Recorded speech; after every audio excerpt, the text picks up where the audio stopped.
Hello, podcast world. Welcome to my channel. It is 7/19/2020. That's July 19, 2020. And it is 12:34 p.m. I'm here to talk to you today about the Netflix movie, or Netflix original movie, I guess, Fatal Affair. Now, I kept hearing people talk about it on Facebook, talking about how it was trash, basically, and how it's kind of bummed out, and how, really, I'll tell you the truth. If you've ever seen any movie where there was a cheating woman, then, especially a married woman that's cheating, let's say it like that, then you got this movie down pegged. Personally, I feel like if you've seen the movie Perfect Guy, it has almost exactly the same storyline. Only difference is, in Perfect Guy, she is single, and in this movie, she's married. And in that movie, you had Sanaa Lathan and Michael Ealy. In this movie, you got, the Nia Long and Omar Epps. Now, all these are great actors, and I just wanted to give you the rundown and give you my perspective, and that is to start off by saying that originality doesn't really exist anymore. Everything that we watch nowadays is definitely a rerun. Like, come on, can we get something more original? I could pitch a story and get paid. I mean, come on, Netflix. And then I could have recorded that movie. And then I swear to God, it seems like the older actors get, the lazy they get. They just get lazier and lazier. It just seems like I seen someone say it on Facebook, if y'all didn't want to do the movie, then don't do the movie. Like, come on. You're killing us. Like, we wanted to see more intensity, more drama, more action, more, just more. It's always more. You always want to expect more, always want more. And let me give you the rundown. Okay. Starts off with the movie, husband recently divorced, ex-wife is alone with her boyfriend or whatever, and next thing you know, you have they're having hot, passionate, steamy sex on the couch in front of the fireplace. Oh my God, I couldn't have done it better myself. And whoever the girl was, that was her name was supposed to be Deborah. Whoever she was, she was fabulous. She was a hot and spicy piece, a nice number. And I would have loved to have done that scene myself. That'd have been great. So next thing I know, she's apparently dehydrated and wants to go to the kitchen for some water. She goes to the kitchen, and next thing you know, you hear some background noises, some thumps and dumps and bumps and doo-doo-doops. And from her perspective, it could have been anything. I guess she thought her husband was going upstairs to run some bath water or something, because the next thing you know, she goes upstairs and he's in some water, but the closer you get to that water and you step into the light, it's a pool of blood. So now she's like in shock and gasping, and next thing you know, two hands come out and go around her neck and mouth and are pulled and pull her out of scene, and you just know that she's gone. And then that's when the real movie starts to kick in, the main movie. So you see that, starts off with some nice passion and sex scene and everything, and it moves into San Francisco. And I've been to San Francisco. It is one of the worst cities I've ever been to in my life. I mean, especially since I'm from Texas, it is the opposite of everything that I've ever been to in Texas. It's like a reverse Houston. So, especially that one street that you could go down.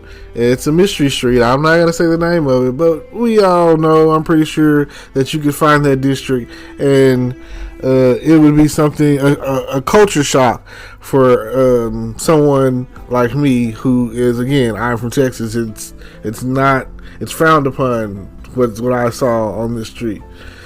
So you make it down what I'm gonna say the Rainbow Road, and that's San Francisco, or at least that's what a lot of people stereotype and believe. I just want to say that, like Dave Chappelle once told me, you don't want to get the people on the Rainbow Road upset. So I'm just going to overlook the fact that San Francisco and LA and maybe Chicago are all well known for the Rainbow Road. So now we're back to the movie. So Nia Long is driving to the outskirts of San Francisco, which I would, she's getting ready to stop. She's a lawyer, of course, and her husband is a lawyer, of course. Two successful black people or whatever. Nice successful black couple, and they're moving out to the sticks, I guess, and a nice house to where, in order to get in it, you have to push buttons. You don't need a key. You just push some buttons. And that's the kind of house that I wish I could live in. Or I don't need a key. You don't have to be like, oh, I forgot my key. No, I just boop boop boop, push some buttons in, and the door opens. And my thing is, it seems like the nicer the house, the more windows you have. Most of the people I knew, we all pretty much grew up in like manufactured homes, trailer homes, or whatever, or basic 3-bedroom homes or whatever. You know what I'm saying? A few brick homes or whatever. And when I was younger, I thought that if you lived in a brick home, you were rich. Like I just felt like if you grew up in a brick house, your parents were very successful and you were very rich. And when I was younger, I did not understand the concept of money. Until this day, I am still grasping at how the value of a dollar and the worth of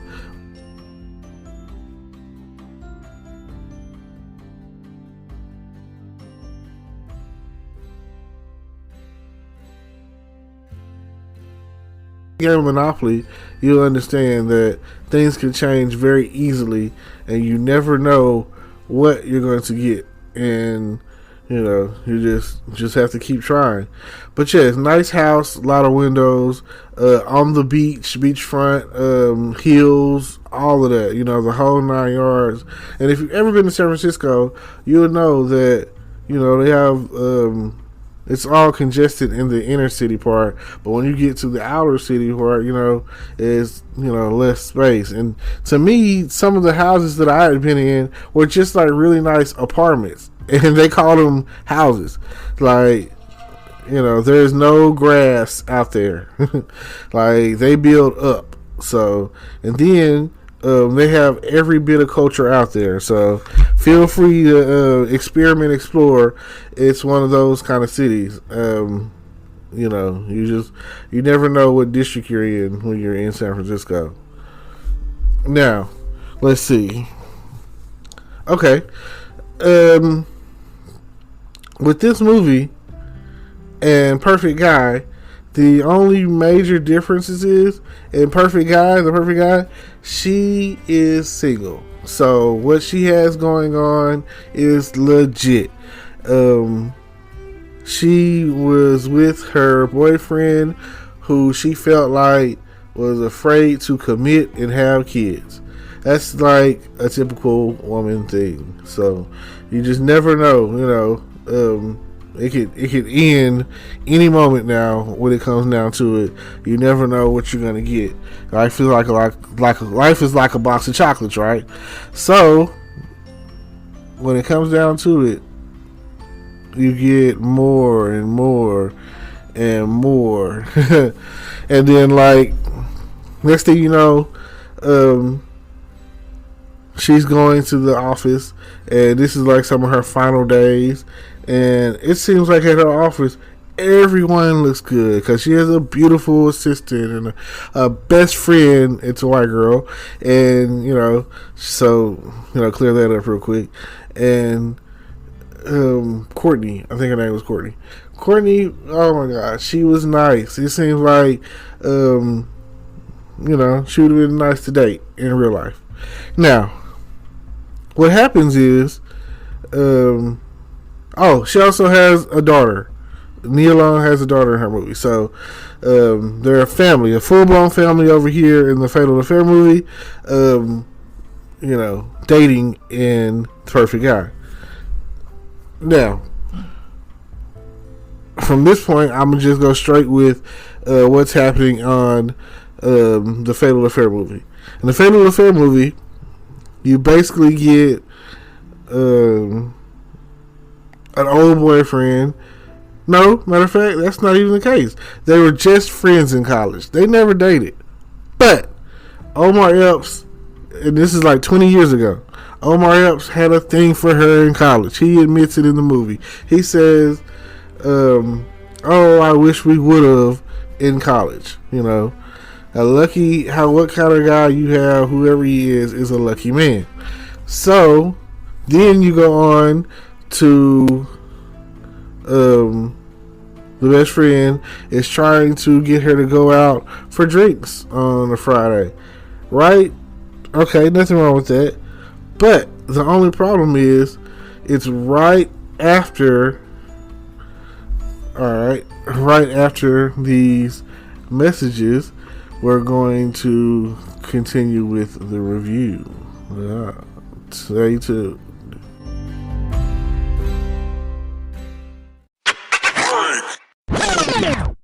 Okay, welcome back. Leading on to the next part of the movie. It seems like the friend Courtney tries to get her to go on a little, girls' night out, and somehow Courtney's stuck at work with work, and she's only got a case that's coming up the next week. Which, didn't she know that before she booked the date? Anyway, well, somehow Omar Epps gets invited into the equation, and when he goes, he meets up with Nia Long. They sit there and they have a nice bottle of wine they're sitting there drinking off of, and after a while of talking and reminiscing, Nia Long just so happens to get flustered, and she just wants to step away from the table because she needs to go to the bathroom. She's in the bathroom, and next thing you know, Omar Epps comes in, and next thing you know, they're all over each other, and they're kissing, and they're touching, and she has a dress on, so he starts to pull down her panties, and next thing you know, he's trying to whip it out, and as he's trying to thrust up and get up in her, that's when she remembers, oh, I have a husband all of a sudden. So now, he's the bad guy. He's the bad guy. Oh my God. I felt sorry for him. If you knew that you had a husband at home, you knew this. Why are you kissing this man? Why are you touching this man? Why did you let this go on at all? Why didn't you get up out of there if you felt like the situation was going to be anything but what it was? And, if you weren't going to have any or show any restraint, then, again, your fault. It's like, I felt bad. It's already bad enough that they didn't tell the story of overall what happened with Deborah. There's a lot of blanks that's left in there, so where they could have filled in this movie a little bit more. Don't you hate it? I mean, I'm pretty sure they're saving it for the director's cut or something, but at the end of the day, you could do more. Like I said, I could have filmed this thing. We'll be back after a quick break. Hey there. Welcome to Good Advice Giver. First, we want to start by saying a massive thank you for tuning in today. Whether you're a long-time listener or you're joining us for the first time, we're truly grateful to have you here. We know you've got a lot of options when it comes to podcasts, so the fact that you're spending your time with us means the world. So thank you. That's right. We're excited to have you with us because here on Good Advice Giver, we cover just about everything. Whether you're interested in sports, relationships, sex, money, finances, business, digital marketing, music, education, movies, comedy, or something else entirely, we've got it all. No topic is off limits here, and we dive deep into real, meaningful conversations that matter. We've also got a mix of male and female hosts, so you're always getting a well-rounded perspective on every topic we cover, from business strategies to personal development, from car shopping to digital products like affiliate marketing. We bring a little bit of everything to the table. Our goal is to offer advice, insights, and some laughs along the way to make sure you feel welcome and engaged, no matter what brought you here. And it doesn't stop there. We're not just about giving great advice, we're about action. On this podcast, we even sell products and services we believe in, from affiliate marketing opportunities to cars and more. So whether you're looking to boost your business or find practical ways to improve your everyday life, you're in the right place. As always, we want you to stay connected with us.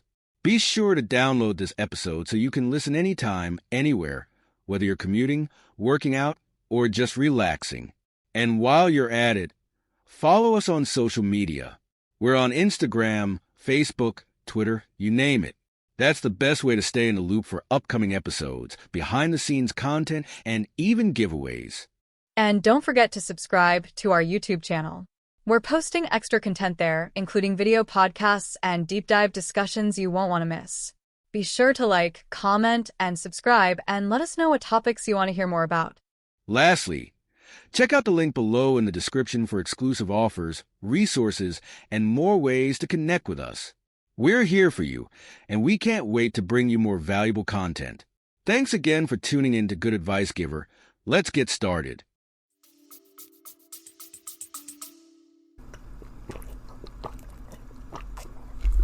Okay, check this out.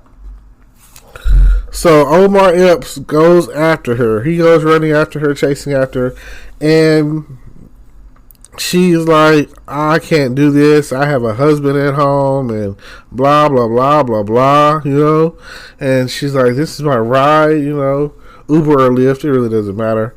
Uber's taking over anyway. Different cities, different strokes, different folks. It's all the same thing. Taxis is like pretty much obsolete, like DVDs and Blu-ray. Streaming is where it's at. And I appreciate you for streaming my podcast.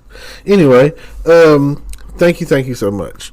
Now, she gets in the car and now she's having flashes, hot flashes, of the moment that took place in the bathroom.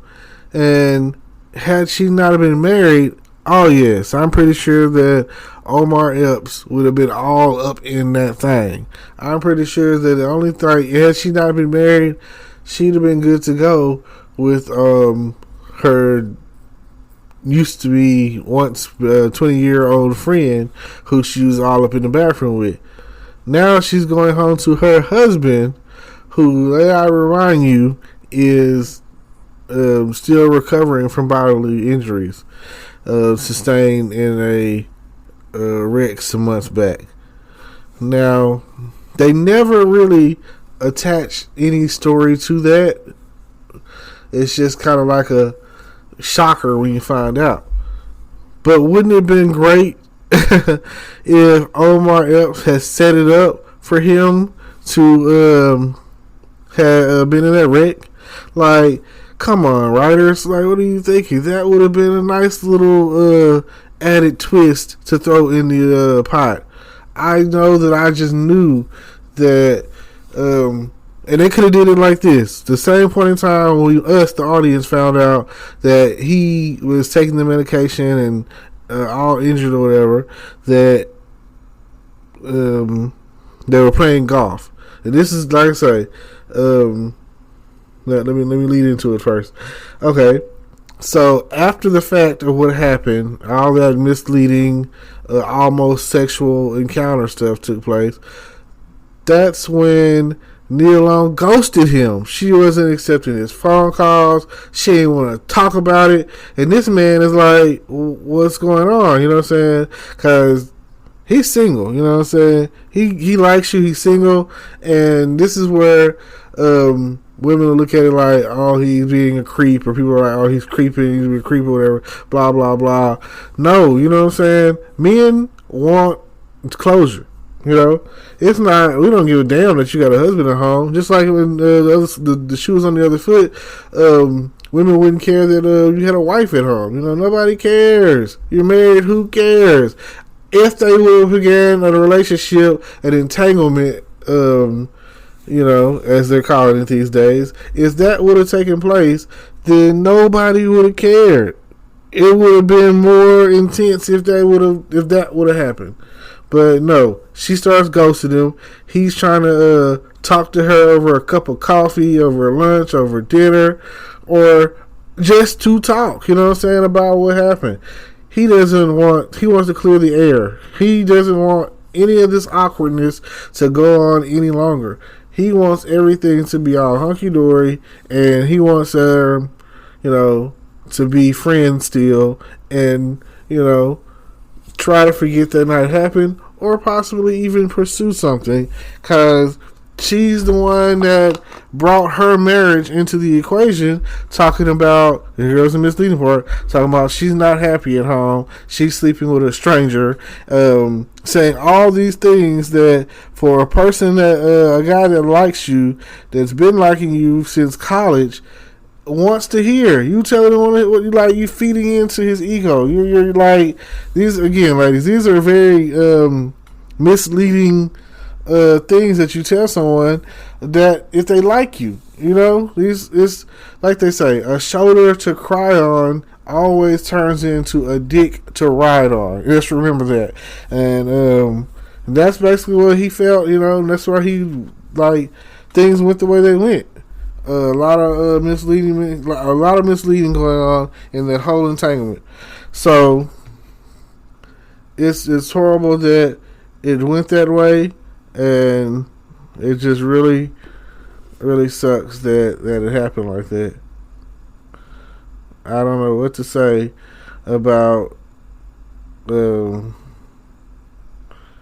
any of the other stuff. So yes, and instead of no.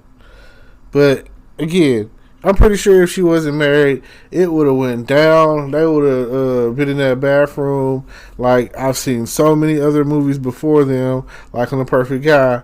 And like he said on The Perfect Guy, you wasn't complaining when I had you in that bathroom. You know what I'm saying? So, but you have to, they're at the threshold of cheating. So you have to ask yourself, like, when is it cheating? Did they cheat, or did she cheat on her husband? You have to ask these kind of questions and just wonder, like, what's going on?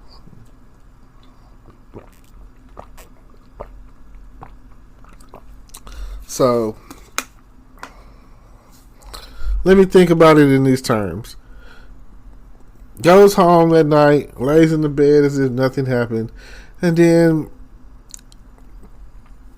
a week or so passes.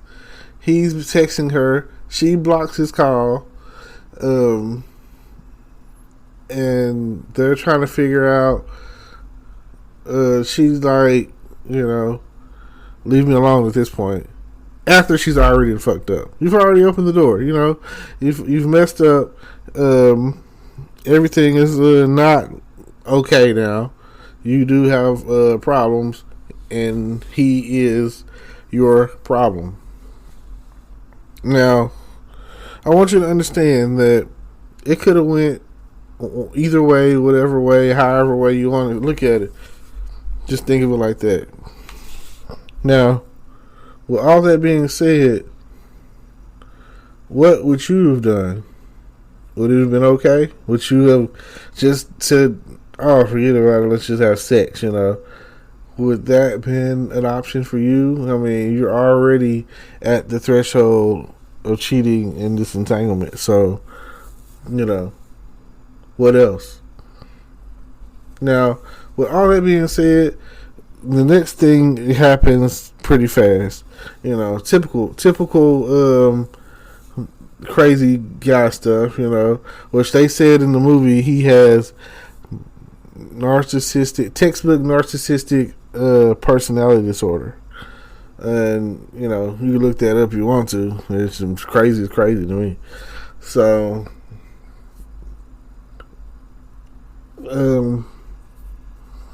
next thing I know, he's sending the video.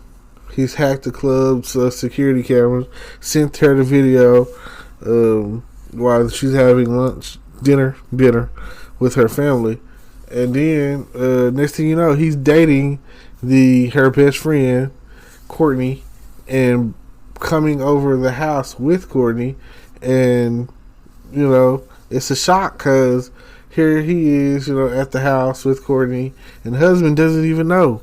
Then, you know what I'm saying, she pulls him to the side and says that he needs to come up with an excuse for them to leave. And so he does that, showing up unannounced like crazy. And then he takes her husband out for a round of golf at a golf course that apparently the husband's never been to before, So, yeah. That's when you find out about the he's been in an accident, he's in the full body cast, and that's when you find out like things are not what they seem. But that's also a perfect time frame for them to have introduced the possibility of it being Omar Epps had caused the wreck and caused him to be in the body cast. So things get worse. They go to she finally meets up with him and was like, leave Courtney alone, all this and that, leave her out of this. He was like, you can't say that you didn't feel something that night.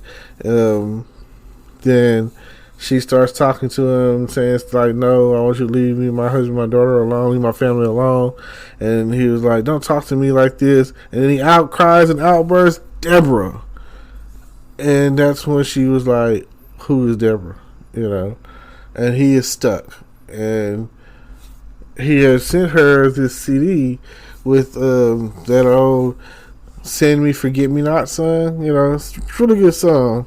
And when it first came, she first sent the record to the house. The daughter was like, "Oh God, Mom, that's puts a little some money." You know what I'm saying? She's like, "You don't want to give it to me," And it's classic, Send me, forget me not. I want you to remember. Which is also the Men in Blacks, where they get their here come the Men in Black. I don't want you to remember. Either way, the song is great. I like either version of it. But like I said, it's a classic. So then they go on to the next phase, and the next phase of this whole story is she's following him now. That's where she sees that he's taking her husband golfing, and that he's like with her friend, and he's even had the friend confront her at work, talking about stay away from him. I can't believe you did that. Can't believe you cheated, trying to, cheat on your husband. I was like, and she's like, what do you mean? She was like, he showed me the text messages. Now, she goes on to say, he sent that to me. He just, switched it around some kind of way. And she was like, but you're not going to believe me. And he's already a certified hacker. He's doing work, hacking computer systems or whatever for our company. And you're not going to believe me, your friend. So, it kind of goes on like that. Then, and I was just like, the logic is there. So I said, like I said, I put it on Facebook. I was like, oh yeah, when it comes to sex, all logic is out the window for females. Like, don't nobody want to hear that. Hey, they just want to they just shoot on to get the dick. So, next thing you know, they show them together, and it was some intense sex. It looked kind of rapey to me, but maybe it was just intense sex, and that's the type of stuff that some people like. You know what I'm saying? Like, got his hand around her throat and around her neck or whatever, and he's pushing her hands to the top, like they're already on like a dresser, and he's pushing her hands onto the dresser, like almost, don't move your hands, don't touch me, don't do nothing, you know what I'm saying? I control you, So it's real controlling, seeming, and aggressive, and I'm pretty sure that some people watched it, they probably got turned on by it and thought it was whatever. So by the time it was done, I think she was ready to cook him breakfast, fix his coffee, all of that. Because the next morning, Neil Long is still sitting outside, and she escorts him out, whatever. And then eventually, Neil Long finesses her way into her apartment. No, his apartment, into his apartment, and finds his laptop and finds like pictures, old recent pictures, and pictures of his old ex-wife who was murdered, but he was acquitted as a suspect because they did question him or whatever, and he was a suspect, but he got out of that. However, whatever, I don't know. So then,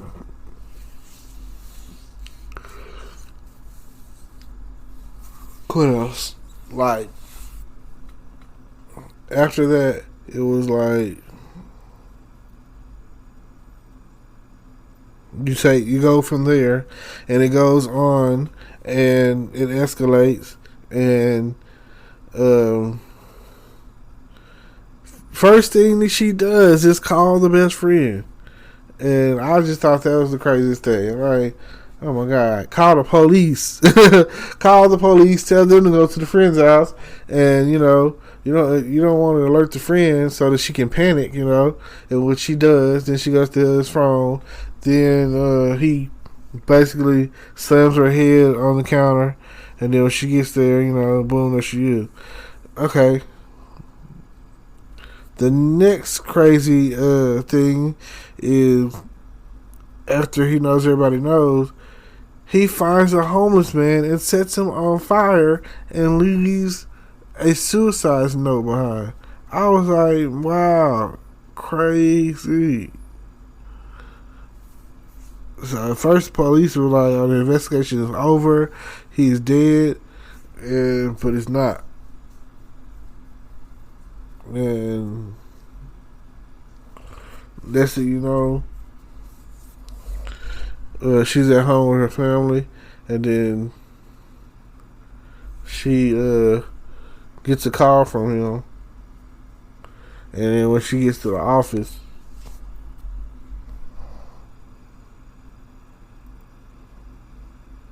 or something like that, I think. Yeah, I think she gets a call from him, and then she gets to the office, and then the other person in the movie who I thought was just so fine, the Neil Long secretary, black lady, the beautiful black chick, she's out of. She didn't get to make it. She dead. He spared the white girl, I guess, because she gave him some, but he killed this black chick. Ain't that something? This Wakanda Nubian princess, you know what I'm saying? So next thing I know, she's Neil Long is racing home, but he done already got them. So she calls him and was like, "Don't touch my family," and then then she called the detective lady and told him that he's still alive, and she was like, "Oh, it'll take us a minute to get over there." So then she gets there, It's a police car in front. No, that's not what happens. The police wasn't there yet. So she gets there. They're all tied up, and next thing you know, they end up fighting. She gets the knife from him, and then unties their family. Then the police pull up, and they run out of the house. Oh, and I think the daughter, like her best friend, I guess boyfriend or whatever, was there tied up, and then the husband was like, "No, let's go." Almost on some forget that nigga, fuck that nigga, let's go, save ourselves. So then they go on to get outside. The police officer's neck is cut. Like, duh. The daughter gets out of there. And dad makes sure of that. And then he comes back to help Nia Long. And then Nia Long's on the police car. In the police car, radioing for help. So then she pushed the button to where the lights came on. And you would think that she would have thought to grab the policeman's gun when she was off in the car. She had to think about that. Oh, but my boy Omar Epps did. Mr. Crazy himself was like, oh, let me get that. So he does. And okay, the husband comes along and they fight. Next thing you know, the husband's thrown outside of the house. His bones are weak from that wreck. So I want to say his left clavicle or shoulder clavicle, right? That's the bone, collarbone, or whatever it's called. Anyway, I think his left collarbone is broken at this point, from what I could tell, and he's in pain. He's out of there basically. So then next time I know, Nia Long runs, and somehow they end up on a cliff, and somehow after all the fighting and whatnot, after all the fighting, that's when he falls off the cliff. And now at this point, it's a question of morality. If somebody were trying to kill me, if somebody were trying to kill you, would you grab them by the arm and try to save them, or would you just let them fall to their death?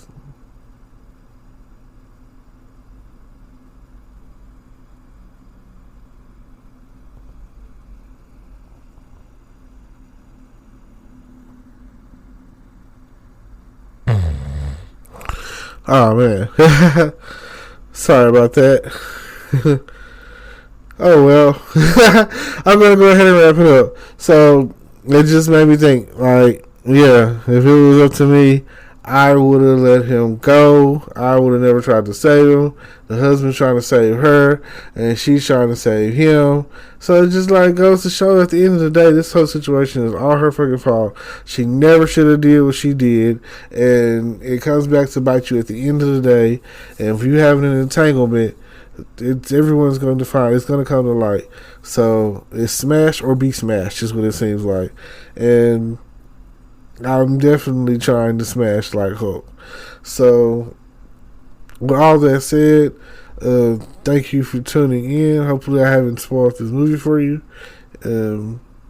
Just let me know, and we'll probably go from there. Don't forget to like, comment, subscribe, hit the notification bell, tune in, support, read the whatever is going on in the description with the affiliate links and other links that I might have to other whatever. You know what I'm saying? Check me out. Do look on the description or whatever, just go click it and see what all's going on. Feel free to give a donation. Hopefully, preferably $5, $10, $1. It all adds up at the end of the day. And thank you so very much. And it's been our time. And what else can I say other than peace? Oh, thank you. Hello, YouTube world. Welcome to my channel. Don't forget to like, comment, subscribe, and hit the notification bell so you can be notified when I drop hot content like this, and stay tuned for the next video.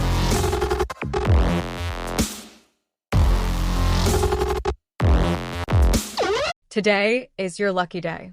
Today is the day that our $3 website works for you, paying you directly to your PayPal daily. Imagine $3 ongoing continuous payments to your PayPal account. Imagine falling asleep and waking up to $300 in your PayPal account. How would this make you feel? How could this help you? What bills could you pay? What kind of fun could you have? What does that retirement look like now? All for a one-time payment of $3. This website is DFY done for you, fully built and completely hosted, and never stops collecting payments for you. You have spent $3 on coffee on a regular, but that coffee won't help you create multiple streams of income. Click the link below.